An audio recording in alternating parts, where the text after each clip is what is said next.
Welcome to Free Speech Nation, the podcast with me, Andrew Doyle. I'm very thrilled to have an actual social justice activist with me, Heydon Prowse, who is also writer, comedian, star of the hit BAFTA award-winning TV show The Revolution will be televised. But you've got a new project. Last 5 months ago, a new column appeared in The Spectator called Wokeyleaks, and this was a whistleblowing column by someone from within the social justice movement, calling themselves Edward Snowflake. And it's you. So this is your coming out. This is like, I feel like I'm Oprah and you're Ellen DeGeneres. That's what this is today. Coming out as right wing. Well, we spoke about this, didn't we? We said that it's harder to come out as right wing than it is as gay now. It is. Although it's even harder when you're not right wing, but everybody just miswings you.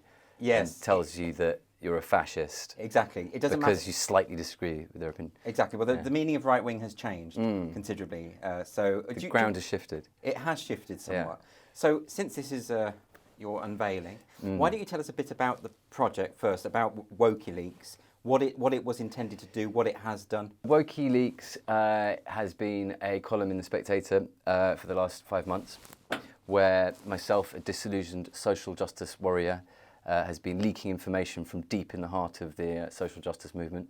It started out as a bit of a joke, but there is a serious aspect to it. We actually set up an encrypted email address, which is Wokeyleaks at protonmail.com, and it's kind of become quite a serious tip line for people, often in big corporations, that are just incredibly frustrated at this mad obsession with identity politics that corporations seem to have now. People that are upset or confused at some of the more troubling aspects of woke culture, like cancel culture, and we've had some tips that are, I think, fairly newsworthy. So because I think they're about to be fairly big news, I think it's time for me to perhaps stop, pussyfooting around as Edward Snowflake and be honest, it's me. Well, before we go into the specific stories and why you felt the need to remain anonymous, could you just give us a sense of your credentials? Because you actually have. I'm a bona fide social justice warrior. Right, exactly. I'd say the majority of my career in TV and film and advertising has been social justice orientated. I've been making sort of campaign films, activist films for about almost 15 years. Yeah. I've been making TV shows for the BBC and Channel 4, almost all of which could be described, I guess, as sort of left-wing campaigning comedy. Yes. You know, we would go and prank David Cameron, Boris Johnson, mostly right-wing political figures, I guess because they were the political figures that were in power at the time during the time that most of my shows were airing. But also just because comedy has been a left-wing endeavour for most of my memory. Yes. And that's fine. And I'm still left-wing. You have to keep saying that, by the way. I'm still left-wing. Even though with the GBNews thing behind you. Yeah, left-wing. So I'm a bona fide, social justice warrior. I've got MPs fired from cabinet. Tory MPs fired from cabinet. I've cancelled people. I'm an old school cancel culture guy, and I had a bit of a reckoning with myself, I think, a long time ago, before woke culture really became a thing, where I got someone fired who deserved to be fired because they'd done something legitimately bad. And I did an investigation and a sort of activist journalism campaign into this person, got the person fired, but then had a moment of reckoning where I kind of tried to understand why I had done this. And was it because I genuinely thought that this person losing their job would make the world a better place? Or was it because I was really interested in a sort of really deep, profound way as casting myself in sort of some kind of like hero of the people role? And I realised that a lot of what I was doing was actually entertainment. And I think people have lost sight of that because the online world is now, full of hundreds of thousands of marauding social justice warriors. Everyone's a social justice warrior now because of social media. People have lost sight of the fact that actually it's entertainment. Yes. It's all entertainment.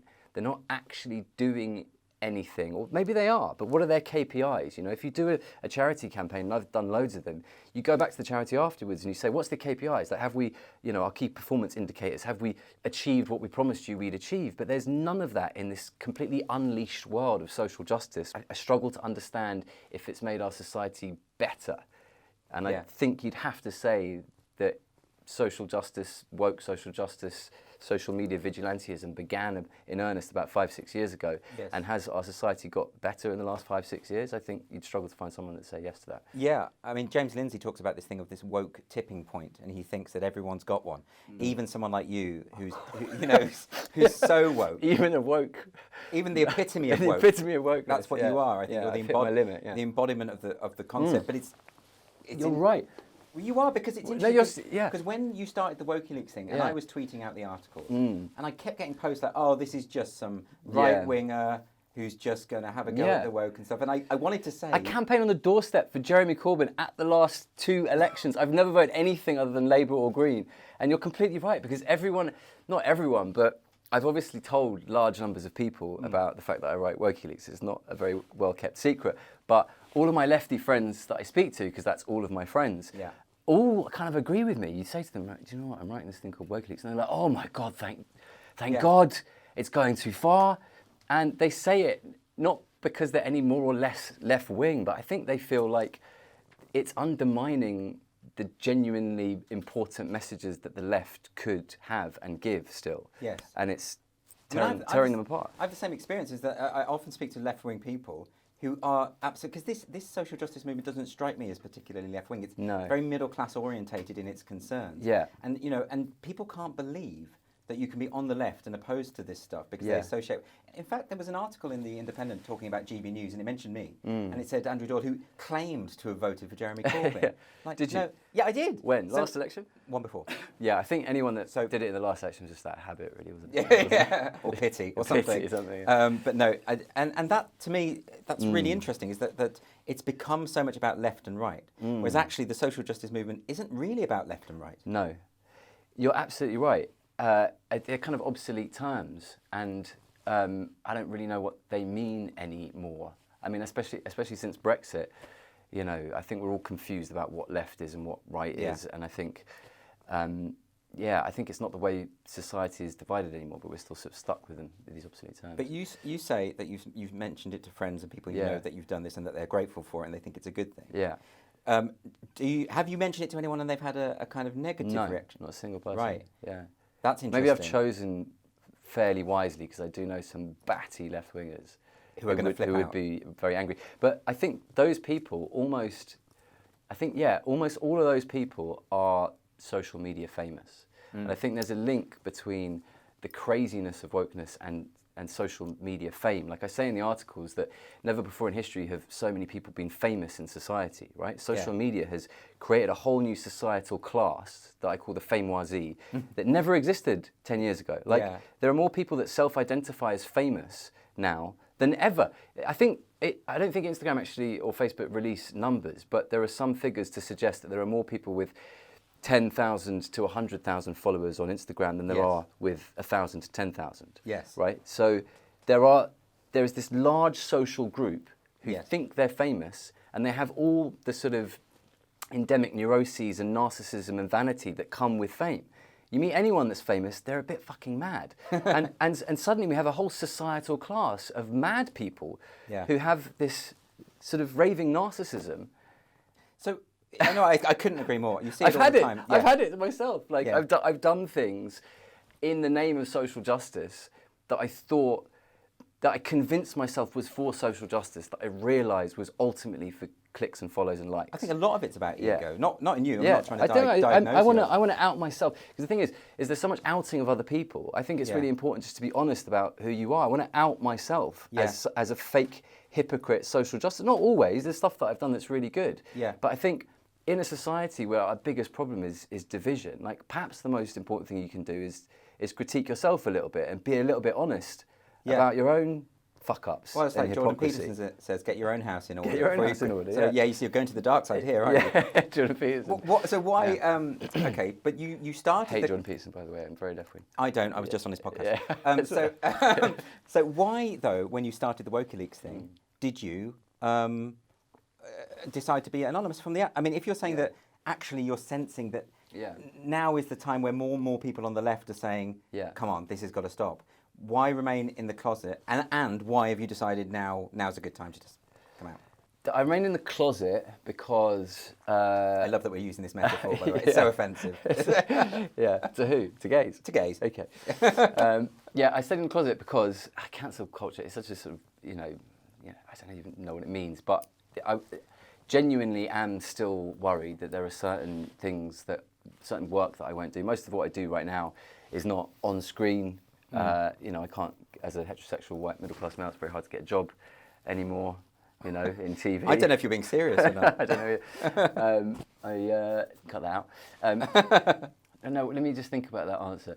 I think the reason that I remained anonymous was because, although like cancel culture sounds like quite a dramatic thing to say, I think it is a bit more insidious than that. And like I work for the BBC still, mostly producing through my company, so I'm not on screen or anything like that. But I work for the BBC or I work for major sort of platforms and broadcasters. And when you have meetings with people like that, they're almost the wokest of all, which I think is really telling. Like major corporations are the most woke of the woke, right? And it's not because they have some grand ideology about how to make the world a better place. It's because they're just terrified of pissing people off. They just want the smoothest possible path to profit they can possibly imagine. And they know what the online world is like, and the online world is woke, and if they piss anyone off, they're going to get a backlash. So it's better for them to just stay quiet and agree to everything that the most lunatic wokies say. So if I go into meetings like that and I'm pitching for something and I'm associated with something like Wokeyleaks, I guess there is a chance that some producer might just be like, oh my God. Yeah, so how is it then? So it could lose me work. So, this is... But you raise an interesting point, is that in how have we got to the point where the people on the left are cheering on corporations, are cheering on the establishment, Harry and Meghan, royal family. It seems as though I don't know how you reconcile that with a left-wing position. Yeah, I've written a lot about this. It's strange. Like this, obviously, the kind of the hyper self-important social justice warrior thing isn't exclusive to the left and to wokies, right? There are plenty of anti-wokies that spend their entire time doing culture war, bickering on Twitter, and it's part of their career path. It's like, I'm just going to argue about this for the rest of my life and get on Question Time and then whatever. So it's not exclusive to the left, but it is true, I think, to say that if you look at who's the darling of late stage capitalism, you go on the Instagram and the Twitter pages of the social media famous of the left, of woke culture, and it's them. It's one is a post about Biden or Black Lives Matter, and then you've got a Volkswagen advert or a Hugo Boss advert, or like Kendall Jenner's doing literally a private jet advert next to some woke thing about checking your privilege. It's fully insane. Yes. And it's hard for me to how the left reconciles that. Well, I don't think they do particularly well. Yeah. I mean, let's take one of the examples from Wokeyleaks, which is your story that you broke about Pride. And you pointed out the hypocrisy of the corporations that were proudly flying the rainbow flag, except in the countries like Saudi Arabia, in the Middle East, places where to be gay is illegal, sometimes is attended with the death penalty. Yeah. And where it might make a difference, flying the flag in those countries, in the way that I feel that flying the rainbow flag 40 years ago had purpose and meaning, and now that it's safe to do so. You see, the corporations weren't flying the rainbow flag before the age of consent was equalised in this country, or before equal marriage. Exactly, yeah. Where were they when Harvey Milk and his mates were getting battered on the streets of San Francisco? They weren't there. They were just silent, and they're still silent in places where that's happening. I think Gay Pride Month is the biggest woke washing month of the year. It's literally the opportunity for every single corporation on the planet to boost sales by getting on board some bandwagon. But it happens in everything, and there's very little. It's the responsibility of people in those movements to call that stuff out, and they don't do it. And I think that's what frustrates me. It's a good question. I don't know. I mean, one of the points that I make is Nike and the BLM movement, and how Nike co-opted Colin Kaepernick for a very sizable fee. While they were not only paying Donald Trump for use of his store in New York, millions and millions of pounds a month, they were also Phil Knight, who is the founder and the biggest shareholder of Nike, about 3 months after the Colin Kaepernick advert, which boosted Nike sales by some 30 million, I'm going to guess, made the single largest donation to Donald Trump's Republican Party ever made.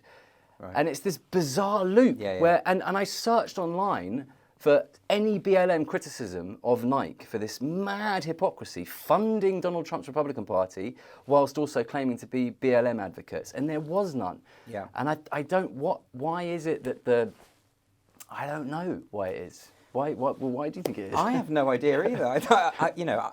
What concerns me is this thing about having those discussions. I mean, that's a discussion that people should probably have. Yeah. And exposing that and simply talking about that with people who claim to be on the left. I would have thought that was a priority for the left, actually, if you think about it.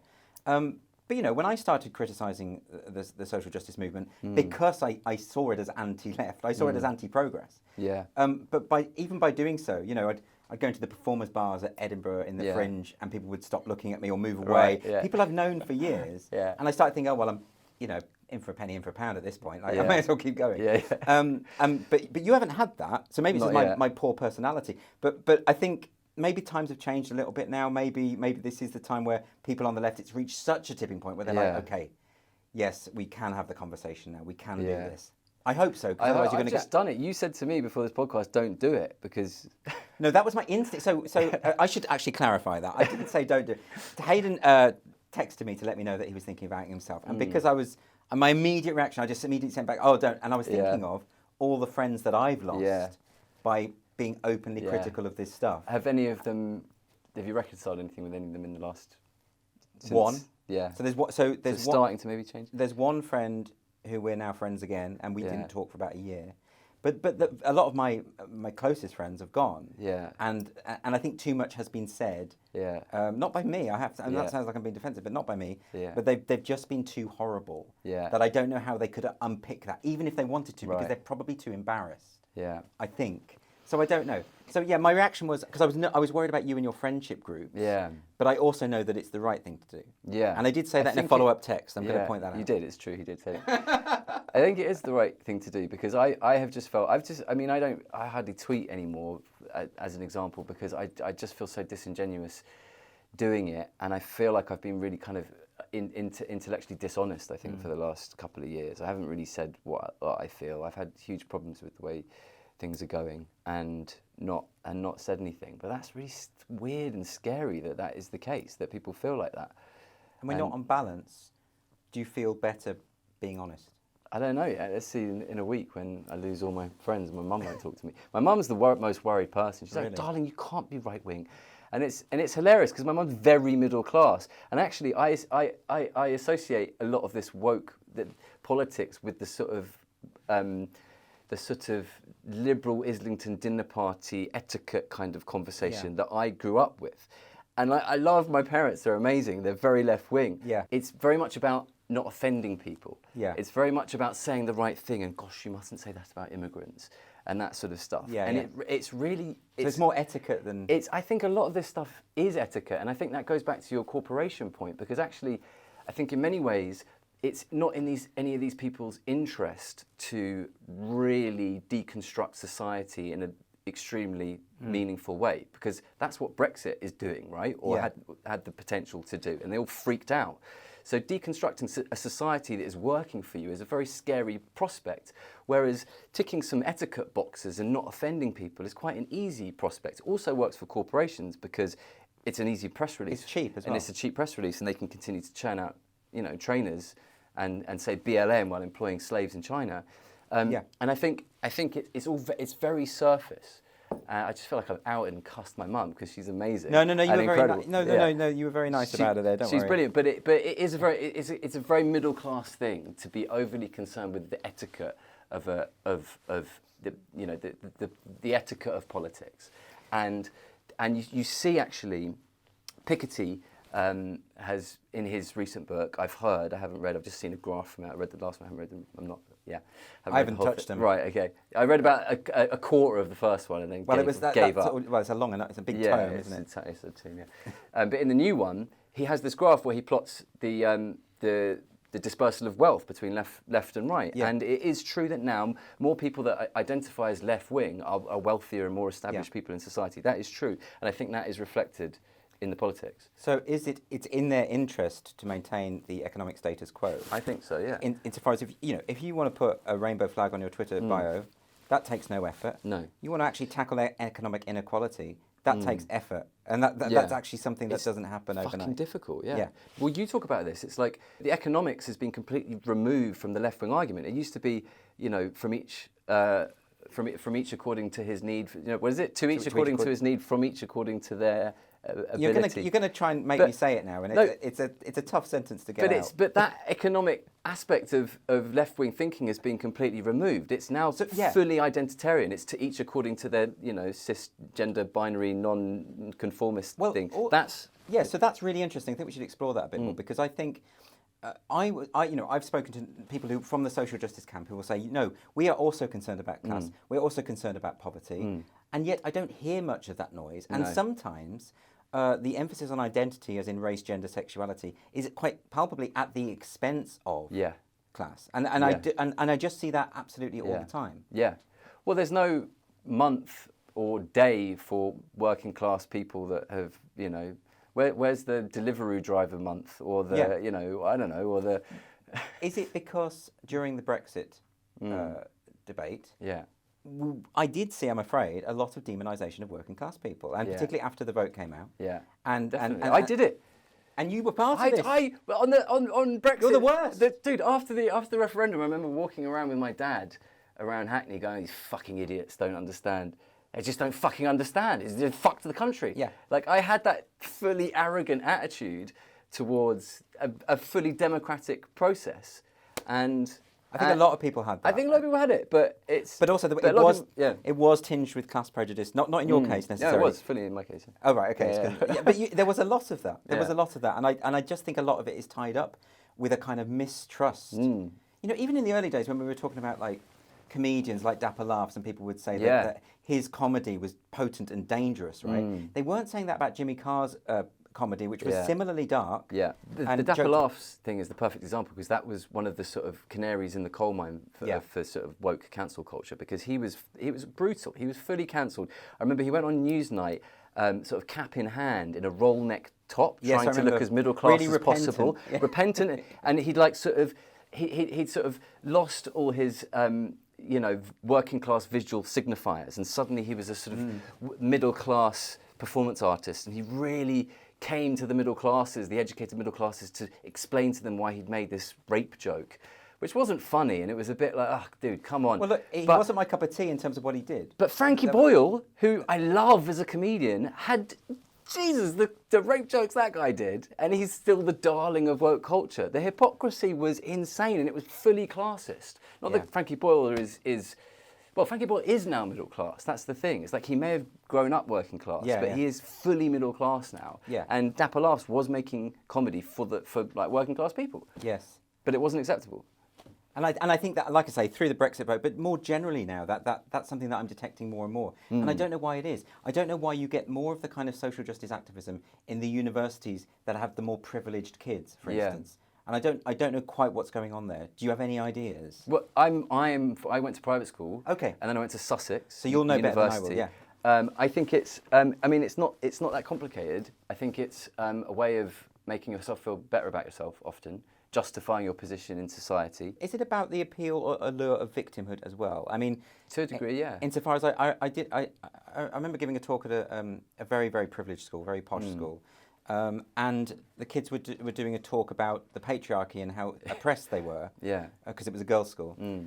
And I was thinking, okay, look, you probably do face sexism, and I wouldn't deny that for a second. Yeah. But you're also independently wealthy, a lot of you millionaires. I don't know whether you're the oppressed demographic, really. I worry that the word oppression has come to mean something else. Yeah, well, there's an obsession with oppression, and there's currency in oppression now, and I think you'd find in a lot of these, private schools that people have found something to be oppressed about, or say that they're oppressed about.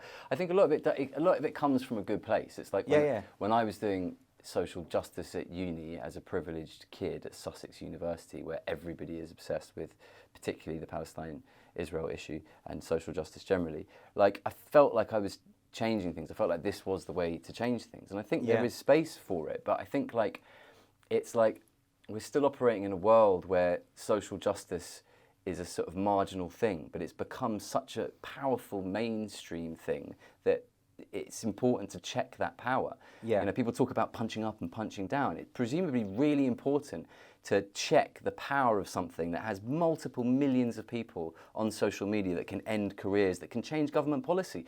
You know, Boris Johnson will change government policy in a second if there is a successful enough social justice campaign. That's a powerful movement. So it's interesting that you've alluded there to the motives of people and how it's well-intentioned largely, and I agree with you. I've often had a lot of criticism because I will often say I think the majority of social justice activists on Twitter are well-intentioned. Yeah, even the ones who are being vicious. I Yeah. think they've kind of convinced themselves that they're on the side of the angels, and so in their head they can completely demon. I mean, I've been mobbed by the Be Kind lot quite a lot, and they have absolutely no regard for my mental health. Clearly, they have absolutely no. You know, they can be the most inhumane people. But I'll bet. Yeah, I know. But I'll bet they think it's good because I think if you've decided that someone is less than human, then what you're doing is actually a positive thing, I guess. Yeah, because is that something to do with how social media is kind of gamified social justice? It's like you never really have to meet any of the people; they're just Twitter avatars. So is that something like that? So you don't know that. But it's also, I guess, if you genuinely believe that people who voted for Brexit are fascists,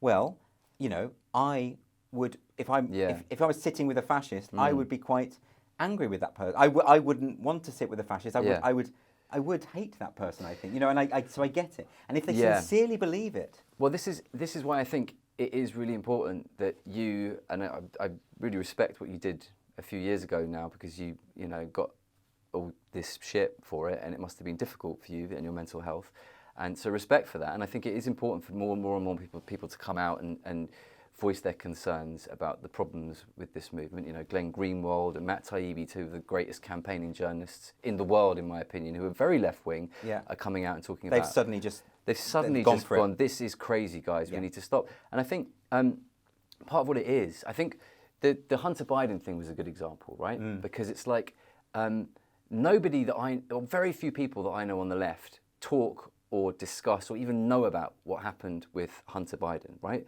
Because they never read about it. There was no there was nothing in their bubble about it. So they didn't engage in it, and as a result, you know, that doesn't become part of their discussion and their narrative. And it's because they are. It's because the stuff you're saying isn't part of the media narrative that they're getting within their bubble, that they don't understand who you are. Is it worth clarifying what the Hunter Biden incident was? Yeah, we should, Yeah, insofar as there was a story about him, about his computer. Yeah. And he'd left it, I think, at a repair shop or something like that. And of course, there were all these emails and various things that suggested... He was allegedly smoking a lot of crack at the time, so he left his laptop at the repair shop and didn't pick it up. Okay, and the emails were quite incriminating in terms of they implied an association or some political corruption. They implied that he was selling access to his dad, who's the current president of the United States, to Ukrainian and Chinese energy companies, which is fucking terrifying. And newsworthy, I thought. Newsworthy. You know, And like real corruption. And even if, even if it was just him promising and not delivering, I want to know about that, because the guy's dad is the president of the United States. So then what happened is that Twitter... literally prevented you from sharing the article. They even shut down the account of the New York Post. Terrifying. And that's not just some fringe blog. That's an old newspaper. That's it was established by Hamilton, for goodness' sake. It's an old, important newspaper, and they blocked it. And also, not only that, and I know this because people I know tried to do it. If you shared the link, if you tried to send the link to someone, it wouldn't let you.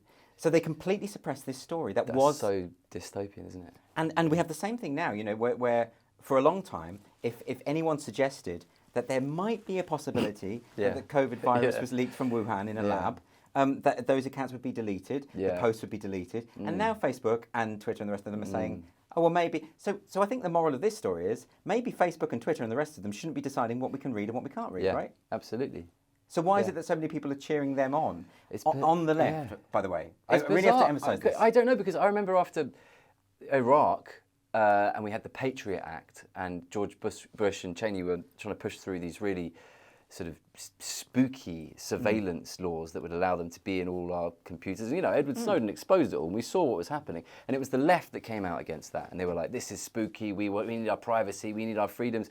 But now the left are cheering on social media companies that are doing stuff it's just as spooky. I don't understand how they square that. So now that you're saying, you've had enough of the social justice movement, not that you're against social justice, right? That's the thing. I'm still for social justice that you can prove has a net positive impact on society, or even the cause that you claim it's helping. Yeah. It's like, yeah. Well, let's give an example. So one of your columns was about an arms manufacturer. Yeah. Who had invested quite a lot of money in workshops about microaggressions. So, yeah, the arms company Northrop Grumman, we had a Wokeyleak from someone from Northrop Grumman who was telling us that they do microaggression trainings for arms dealers. So obviously arms dealers don't get triggered while they're selling ballistic missiles to brutal regimes. Yeah, that's okay. But it was interesting because he was leaking that. He was a sort of patriot. He was kind of a right-wing guy that worked for a defence company, and his point was, I'm really worried about the way in which this sort of woke, self-loathing culture in America is jeopardizing our defence, because you can't have people teaching the employees of a defence company that America is built on racism and should be deconstructed, because the whole point of a defence company is to defend America, right, in America's interest. That was his point. I'm a lefty and I completely disagree with him. For me, it's like, if you're teaching microaggressions in arms companies, you've lost. Like, the movement is dead. If that is really what it's come to, that you think you're making the world a better place by not allowing arms dealers to get triggered, then we really need to rethink what this movement is, because so many of my lefty friends would agree that microaggressions are a real thing and we should really talk about them, and we should take up multiple hours of people's time in work with training videos on how not to do them. But it's like, is that really what our movement has come down to? Well, don't get me wrong. I think it's perfectly possible to inadvertently offend someone by being a bit thoughtless, right? True. And that's a real thing. So in that sense, microaggressions are real. I don't, but in the real world, in human interaction, if I accidentally offend you, you say, "Oh, mate, that was a bit out of order. Can we talk about that?" And we sort it out. Yeah. What you don't do is you don't write an account of it, post it on Twitter, say everyone attack him, destroy him because he just said something by accident. This is the difference. It's a different culture now. But also the corporatization of it all. It's like we had this with health and safety about 20 years ago, right? Yeah. Where, I don't know if you've ever worked in a place you didn't want to work in, you had to do a health and safety training video. You literally made you want to murder yourself, because it was like, don't step on a rake. You'd be like, I fucking know not to step on a fucking rake, you idiot. Now we've got 3 more hours on how not to step on rakes. It's like, this is what, that is what microaggressions are. It's like, it's become this, it's been corporatized. The whole thing has been corporatized. So, well, it's not just that. It's things like unconscious bias training. Now, you would have thought with something like that, again, I think we can all acknowledge that we all have infinite unconscious biases. We have to, because we're human beings. But what's interesting about the training is all of the research into this training shows that it does not work. Yeah. It categorically does not work. And in fact, if it does have an effect, it often makes the workplace a little bit more racist. And these are the studies that are saying that it is kind of incontrovertible. It is incontrovertible, right? Yeah. So given that we know that, why are we still persisting? I had a message from a teacher friend recently saying, I've got to go through this unconscious bias training. Yeah. And my message to him was, say no. Yeah. Say you're not going to do it. Right? Because that's the way to stop it. We've had a lot of leaks from people in organisations that are having to go through, critical race theory training, unconscious bias training. Often people of colour emailing us who are pissed off that they've got white people telling them how to feel about racism, and they can't complain because it's mandated. Yeah. You talk about this. There's something really insidious about this term critical race theory, because as soon as you say you disagree with it, you're like, what, you disagree with being against racism? It's like, no. Yeah, exactly. But you haven't none of my lefty friends have read the books. Like, I've read Robin DiAngelo's book and Remy Lodge's book, and there's a lot of stuff in those books that I agree with wholeheartedly. People are riddled with racism. There's racism in almost every organisation. I totally agree with all that stuff. Huge inequality between different races that we need to address. But then, it's a bit like Steve Bannon, right? I went to see Steve Bannon talk once, okay?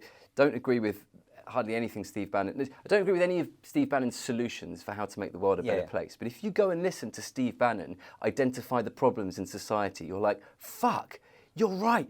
this guy knows what he's talking about, but his solution is build a wall. It's like, then you're like, oh, come on, man. Like, you just identified all the problems in society, and your solution is to ban all immigrants and build a wall. Fuck you. It's the same thing with the CRT stuff. These guys are really good at identifying and showing where racism is in society, but their solutions are things like separate people into different racial groups in companies and schools. Yes. It's bonkers. So segregation. Or, you know. Yeah. I mean, I go even further than that, is that sometimes they do misidentify. A lot of the time they do misidentify.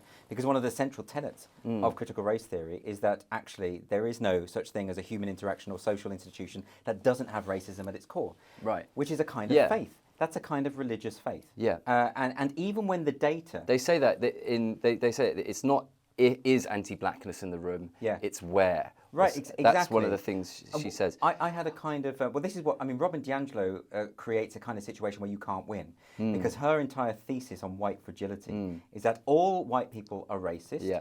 And if you call them racist and they get defensive, that's proof of their racism. Right. They are exhibiting white fragility. Right. So you can't win. And she describes some moments in her book where she has some quite racist thoughts. She's a racist. And then she basically is. And then but she admits it. I'm not. And then she extrapolates that every other white person has those thoughts. I'm like, fuck you. Yeah. That's you. She has said explicitly, I am a racist. So we are allowed to say that she said, but she absolutely is. I mean, there's the moment in the book where she talks about going to the party, the street party. Yeah. And on one side she feels uncomfortable hanging out with some black people. Basically. Like, what are you talking about? Because I think there's a lot of black people in one party and a lot of white people. And she thinks, I hope I haven't been invited to the black one. I felt very uncomfortable. And I realised. Well, I wouldn't have. That's your issue. That's your issue, yeah. But I suppose, is that kind of a psychological thing that if all white people are racist, that kind of exonerates her of her own racial thoughts? Is that what it is? I don't want to be a psychologist. I don't know. Maybe she's trying to just bring some people down with her. I don't know. It's very odd. She says that everybody is complicit in white supremacy, including the Jews. The Jews are complicit in white supremacy. Because they've had an easy time of it, you can't be racist towards Jews, apparently, according to Robin DiAngelo. It's impossible. It's never happened in the history of the world. Racism towards Jews. So we can critique this stuff all we like, but the more that we do, and the more that you say things like Bannon's got some good ideas, you get positioned on one side of an argument. I got into a very big row with a comedian because I had written an article. Remember there was that Day for Freedom thing in London? It was a freedom of speech rally, but Tommy Robinson was one of the organisers. Yeah. And because I'd said this isn't that not everyone at this thing is a far right activist, because most people weren't, right? I was there. This person said to me, "Oh, so now you're a Tommy Robinson supporter?" Yeah. That's I hadn't even mentioned him. I was talking. I know. Fuck Tommy Robinson. It doesn't. You're allowed to. Yeah, I've done films on Tommy Robinson and the BNP exposing them. I have not, obviously, I'm sure you don't. Either, no, I have no truck with the BNP or any of that kind of thing. I'm not a nationalist. I don't have any. No, but suddenly, I don't care about because I say free speech is for everyone, even people I disagree with, that means I must endorse the most reactionary elements of society. It's. I want to say it's stupid thinking. It's stupid. There's no just nuance. stupid. There's just no nuance. And yet it's people the haven't most thought about it. Intelligent people I know saying this stuff. So how has that... Honestly, if I told you their name, you would be shocked. Why don't you tell me how that can be the case? How can someone who is objectively smart not see That's so much nuance? Yeah. I wish I knew who it was and I could give you a good assessment. I'm not in the business of... outing people. I'm not. I'm not. How are so many smart people lacking so much nuance? Are they? I don't know. Is it that... I think critical race theorists and all these people, they're very intelligent people. And I'm not sure Robin DiAngelo is, to be honest. I think her book is moronic. Her book is stupid. Yeah. But there are people like Ibram X. Kendi, René Doyle you mentioned. Yeah, she's very smart. These are smart people. Good book. I enjoyed her book. It was good. But there's certain parts where you're like, I'm not sure about that. That feels really uncomfortable. It does the thing of, it outlines very well and talks about the history of the British complicity in slavery. The history stuff is great. I think what it tends to do, though, is make the leap to the assumption that almost that people are not teaching history accurately from a racist motive, that kind of thing. You know, and I don't like this idea of trying to intuit people's motives for things. I think that's a problem. Yeah. And that's actually the baseline of critical race theory, because it assumes that racism is everywhere, even when it may not be. Yeah. Yeah, I mean, we've had leaks from, we had a leak from someone, a person of colour, in the British security establishment. Right. So, can you tell us more? Spy security agencies. You have to be a bit careful about this one. I have to be careful about this. Yeah. Who was so frustrated that they were being lectured about how racist society is by white people, but they had no one to turn to within the organisation because it's sort of mandated as fact. It's so insidious that this stuff has become so sort of de rigueur in almost every major institution, definitely in the charity sector, in most government institutions. Most corporations are doing this stuff now. There's a thing about Coca-Cola saying "be less white" or something, which is a direct quote from Robin DiAngelo. Her solution to solving racism is to be less white. And if you've ever been to Notting Hill Carnival and walked past a bunch of boys from Eton, you'll know that trying to be less white is the whitest thing anyone can fucking do. Yeah. It's the most lame solution to solving racism.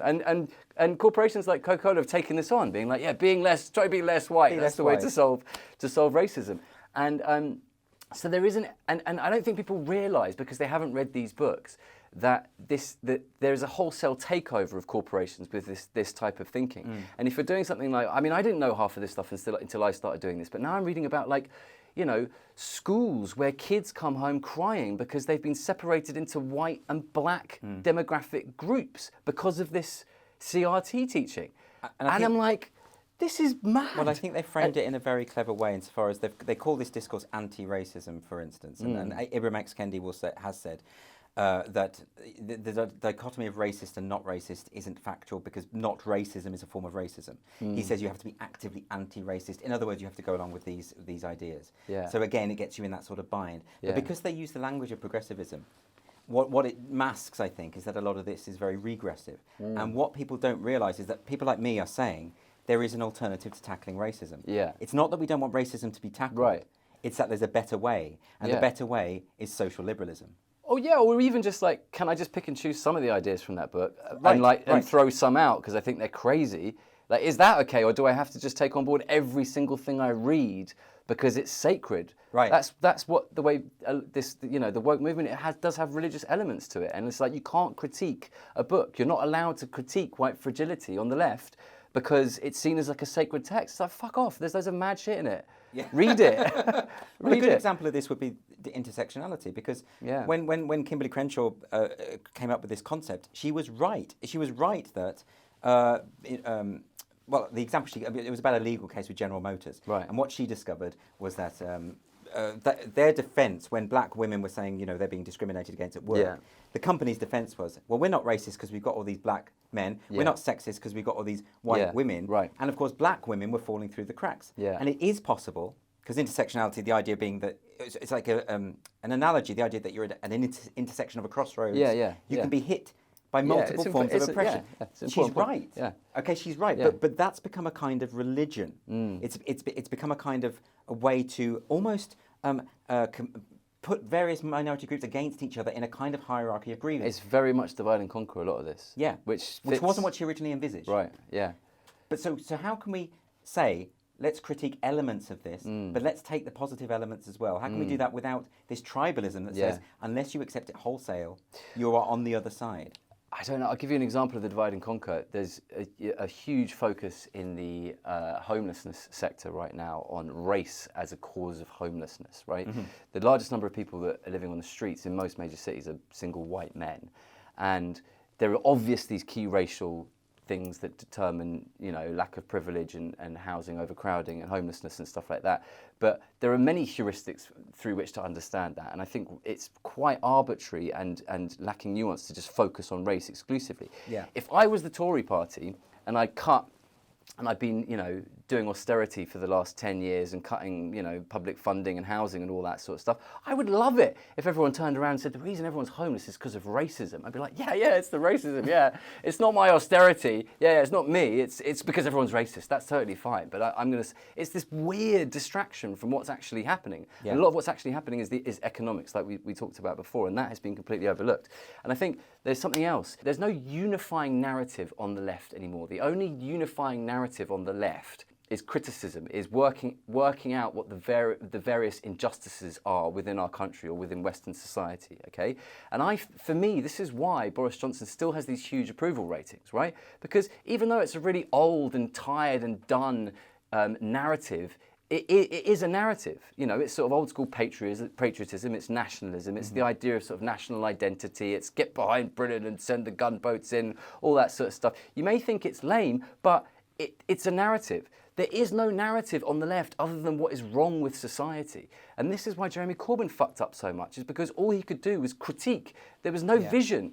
And like, I really would love for my lefty peers to kind of work out what the vision is. Like, well, there was how a vision. Can we when it was class. Yeah. There's a very direct vision. Get rid of the you know. It's very clear. Get rid of the bourgeoisie. Yeah. Right. Yeah. Okay. So we need to get rid those with the means of production. It was Yeah. it was very clear at one point, and identity at the expense of class. That's not such a good vision. Yeah. Particularly if you're white working class. Yeah. You're probably not. You probably don't care about people's pronouns and stuff like that. Not that you're going to be impolite or anything, but it's not your priority. You know, and I think that does generate an awful lot of resentment. Yeah. Yeah, I think it does. I get very frustrated by the way in which sexual identity has become almost a battleground in the culture war now. Not just with pride and corporate pride that we've talked about, but in terms of the proliferation of gender identities and sexual identities. Things that, you know, there isn't a history of sapiosexuals being oppressed. You know, they weren't tied to stakes. What are sapiosexuals? Sapiosexual is when you're attracted to the mind. Oh, okay. And then there's things like somnisexual. That's someone who's only attracted to people in their dreams. You know, and all of these. That's creepy. They've all got it's a bit like Freddy Krueger, but a kind of erotic version. Yeah. They've all got their own flags as well, and their own identities. There's a lot of them, but it feels redundant to me because there is a history of persecution of gay men and lesbians that is tangible, that is there. There isn't a history of persecution of asexuals or somnisexuals. Or so tagging it all together, to me, just it strikes me as a bit belittling of the actual struggle for gay equality. Is that how you feel? That is how I feel. I mean, is that not a fair point? Yeah, yeah, I think. I think. I'm just. I mean, for me, a lot of this stuff is just. I think for most people, it's very confusing, and there seems to be bitter wars over the whole thing. Well, there's one article that you wrote which struck me as relevant to this because it's almost about the way in which a fetish can be reinterpreted as a sexual identity, and then do you want to explain? You know the article I'm talking about. Yeah. So people often will tell you that there is no way that gender identity could be abused, and if someone feels like they're a certain gender, that is what they are, and there's no way that anyone can take advantage of it. I have examples, people that I know who identify as non-binary, as they, them, so not male, except they are, and their sexual fetish is to hook up with much younger women in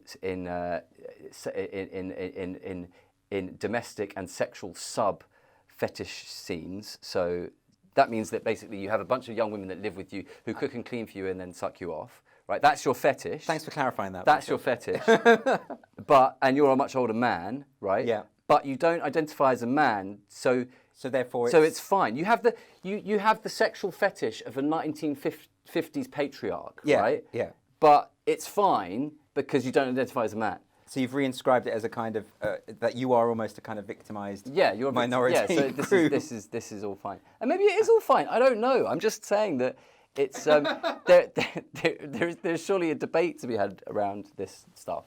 Yeah, I do find it strange that the gay thing became drawn into this. I mean, this I used to do a joke. I used to do a stand-up routine where, and this is going back a long time now, because back then it was LGBT, and they started adding Q and then I and then A. Yeah. And I did a whole routine about where I introduced all the letters, and I found that and then I couldn't do it anymore.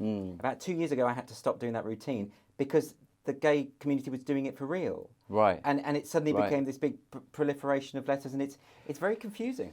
Well, Glenn Greenwald talks about this. There was a huge survey in the States recently, and Glenn Greenwald says, as a gay man, that the notion of being bisexual is almost meaningless at this point because it's like I've had sex with guys. It's like I'm bisexual. Am I? I don't know. I don't think I am. I'm heterosexual, but it's totally fine for me to admit that I've hooked up with a guy. It's I don't feel okay. Fine, I live in London, a metropolitan, liberal, open-minded city, and that doesn't exist in other places. But the Glenn Greenwald thing was a study. What was this? This study in the States where huge numbers of people are now identifying as bisexual and as trans, but much fewer people are now identifying as lesbian. Did you read about this? Oh, this is a common thing. I have lesbian friends who are continually going on about this, that actually people are identifying out of womanhood. Right. That almost womanhood is the problem. Right. Because a significant proportion, overwhelming proportion of people who detransition are girls, are lesbians in fact. Right. And this is why they're concerned about this, that actually it's Well, Well, I was thinking about this. There doesn't seem to be, we have things like RuPaul's Drag Race, which is great. It's a celebration of, I guess, men that identify as women, or men that become women, or men that are women, or were always women, whatever. Yeah. It's a celebration of femininity, right? Mm-hmm. And it's fantastic. But it doesn't exist on the flip. It's like, where is our celebration of butch lesbian women being more manly than men? Yeah. It doesn't exist. In fact, it doesn't exist anywhere in society. Like Orange is the New Black is perhaps one example of a famous, butch lesbian cast of characters that you can watch and get on board with. It doesn't really exist in society. I get confused with the drag thing because about 10 years ago, there were a lot of discourses among the social justice left that drag was an offensive parody of womanhood. And that was to be problematized. Yeah. But then they flipped that quite radically to the extent that now drag queens should be reading stories to kids. This is the whole argument around the whole J.K. Rowling thing and why someone hates someone because they have a question around gender. It's more confusing than like the Sunni Shia thing. Like no one understands what the fucking argument is about beyond a tiny subset of people in like liberal fucking Hackney or Notting Hill. Like no one understands what this argument is about. No one cares. No one wants anyone to be discriminated against for whatever they want to do in life. But they also want to be able to have the conversation around what's going on. Well, I think you've hit on something there. That's really important, is that because so few people understand the intricacies of this stuff, when they do raise a question online and they're suddenly attacked, right, they don't get what's going on. They're like, what? I just asked a question. I just start reading about this stuff and I want to know what, But that's a big danger, isn't it? When we cultivate a society in which the conversations we need to have cannot be had. Yeah. Because I'm scared about having this conversation with you right now. So you should be. And it's not. And just to say, I totally support all trans people and their rights to be whoever they want. But I'm scared that people are going to think I don't because I might have said the wrong thing 3 minutes ago. But that's a given to me, right? Yeah. So I would assume that you would support anyone's rights. Yeah. And I expect people to assume the same of me. Yeah. That I don't have prejudice towards trans people or gay people or anything like that. Yeah.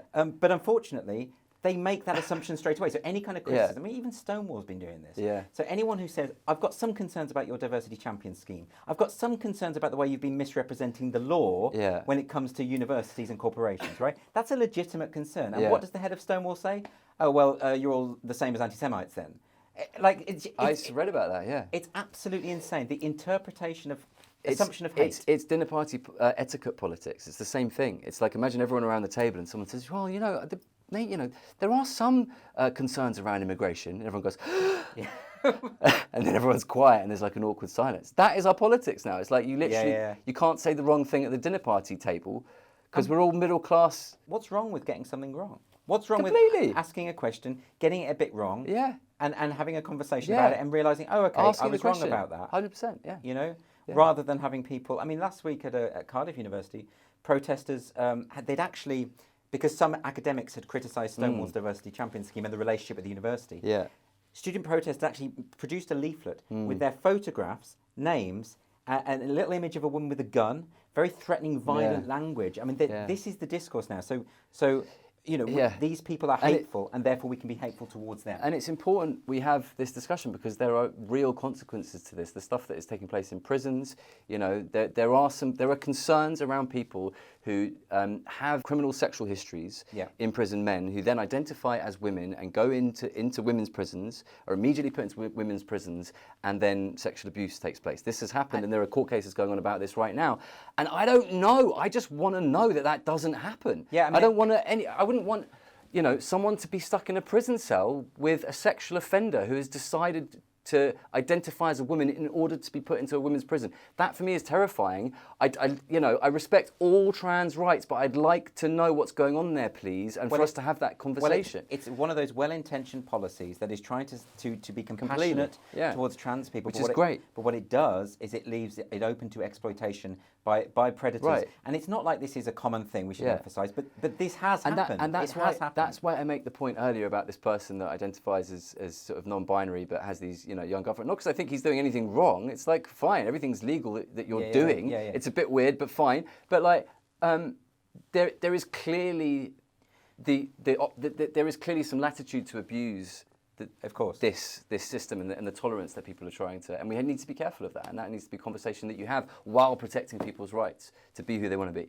Can I ask you a bit about comedy and the comedy industry? Because I think one of your main concerns is likely to be how this will be received amongst comedians. I mean, I can only speak from my experience, but the most vitriol I got was from fellow comedians. Yeah. Not all of them, I should say. I'm still friends with a few, but a handful. Yeah. And it wasn't the case when I was mocking the Tories and Donald Trump and that kind of thing. That was okay. Yeah. Mocking the social justice movement, that was what did it for a lot of people. And, Right. and so, do you anticipate that comedians in particular might turn on you for this, or will they start saying, okay, well, if Heydon's doing it, I don't know, man. I am scared about it because I'm scared of people hating me. Obviously, everyone is, and you know, comedy's become really boring, and it has. You know, every time you turn on the TV, fuck Boris Johnson sort of apparently is a joke now.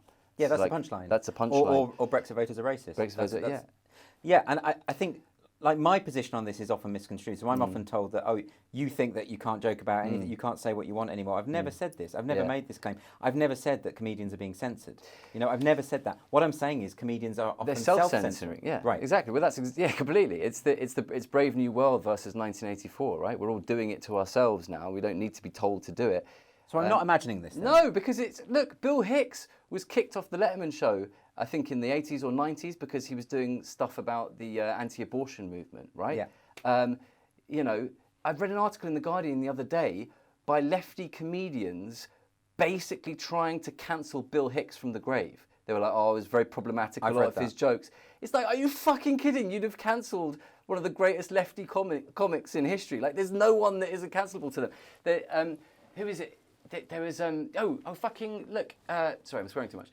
Brarside, Peter Geddon, right? Yeah. Okay, one of the greatest pieces of comedy a great piece of work. ever created, yeah. Okay?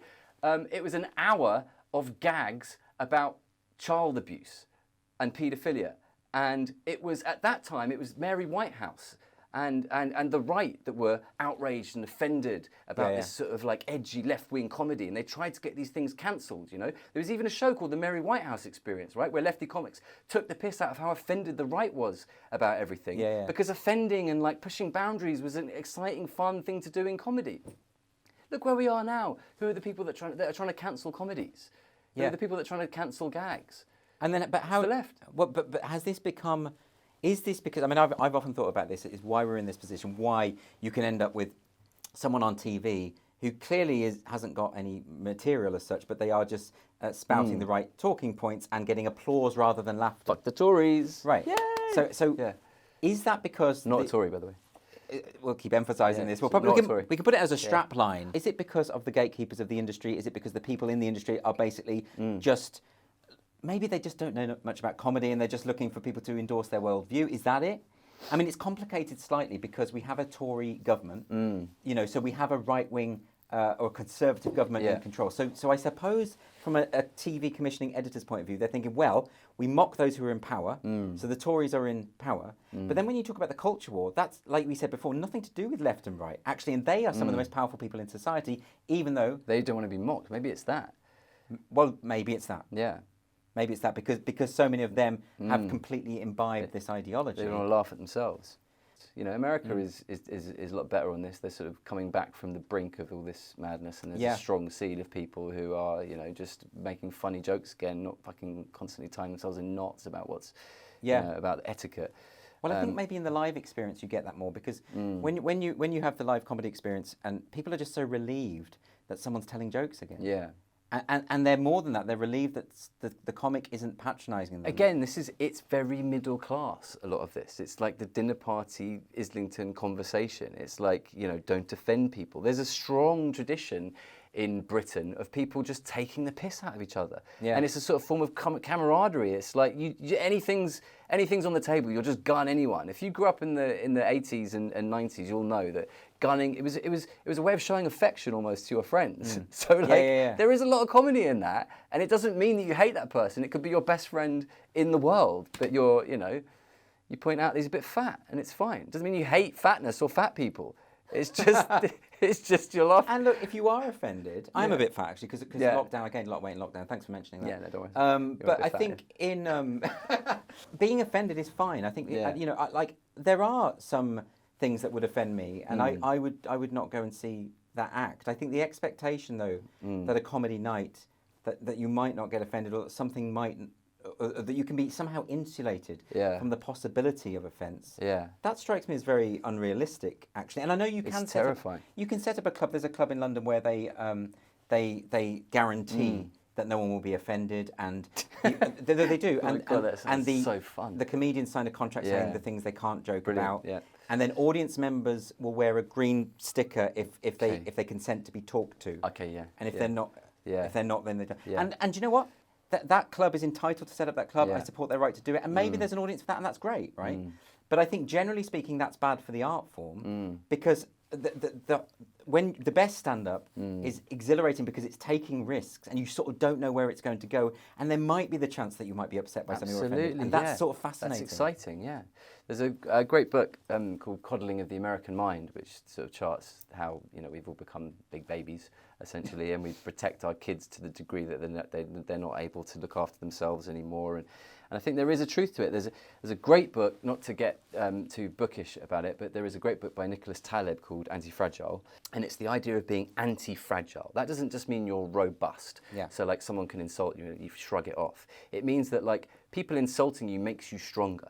Yeah, yeah. And that's your immune system, right? That's economics. That's how economies work. If you stress the system, the economy gets stronger. It's kids. Yeah. And we've forgotten this quite profound truth that there is systems, humans generally benefit from stresses. Not too big a stress, but small stresses make humans stronger and better. There's like an old wisdom to this. It's the sort of thing that your aunt or your grandma might have told you, when you're a kid growing up, that sounds like a sort of old hackneyed saying. But there's a wisdom to it, and we've forgotten it, I think. And Well, there's a moment in the Coddling of the American Mind where he takes the example of peanut allergies. Right. And says that penis. Not penis Oh, allergies. sorry, no, peanut. No, no. Peanut. Peanut allergies. Not penis allergies. I need to enunciate when I say that word. It's dangerous. Okay. Does he cover penis allergies? He doesn't. That's doesn't, the one right. omission in the book Okay, that I think yeah. they needed to really rectify. Yeah. But he mentions that parents were protecting their kids from the possibility of peanut allergies. Yeah. And as a result, peanut allergies increased exponentially. Yeah. And I don't understand the science of that. But he uses that and develops it and makes the point that, like you say, kids learn by hurting themselves. Yeah. And kids learn by being putting in difficult situations. So might we, this might be a bit of a stretch, might we say that our current climate in which people are very risk averse and they don't want to be offended, has that come from years and years of overprotective measures?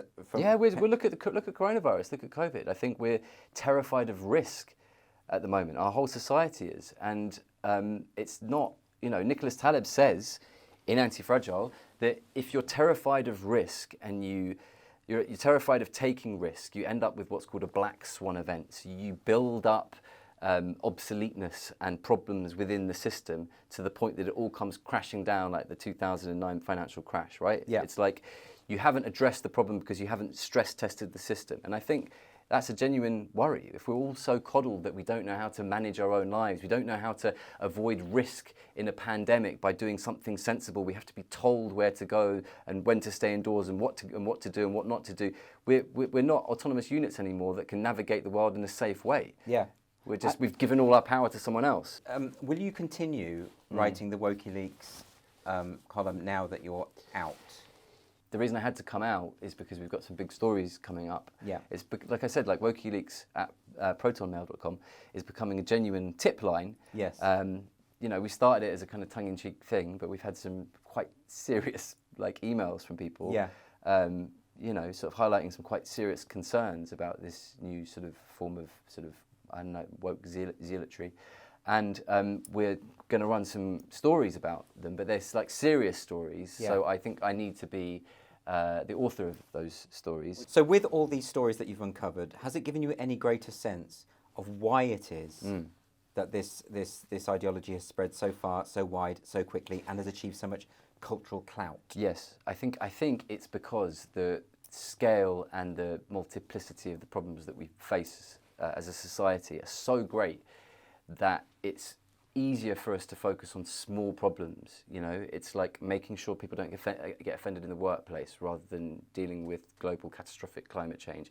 Making sure that you cancel Bob because he made an inappropriate joke rather than dealing with the huge gulf in prosperity in most Western Well, it changes the societies. organisation because no one Yeah. wants to be the person who pisses off the scary person, the scary woke person with the rainbow flag, who's going to come after you and make your life difficult. No. And email the boss Yeah. and say this person should be fired. So and all it's the a rest sort of of it. strategy to sort of. I don't think it's as calculated as that. Because as I say, I think a lot of these people think they're being good. You know, Yeah. I spoke to one stand-up comic, open mic stand-up comic, was getting very upset with me because I was making the case that stand-up should be able to say whatever they want, right?